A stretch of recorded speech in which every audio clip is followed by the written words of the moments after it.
पूजाको लागि चाहिँ के चाहिँ गर्नुपर्छ नि यहाँ हेर्नुहोस् है काठ लागेर तीनजनाले भारी पकाइ चाहिँ यस्तो कडा हुँदैछ।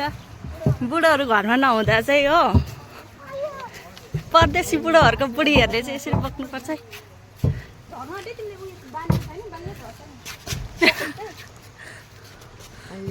के भयो किचिन्छ होला नि त्यो के हो मै गलिसकेँ लु मेरो हालत चाहिँ यस्तो छ मेरो पनि भारी छ हो। यहाँनिर रुममा नाम्लोहरू पनि छैन हो अन्त यस्तो खालको बकाइ हुन्छ नि कडा।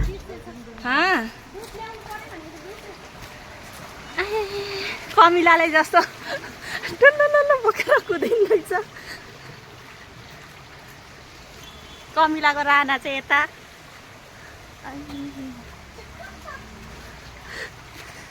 हत्तु भयो लु।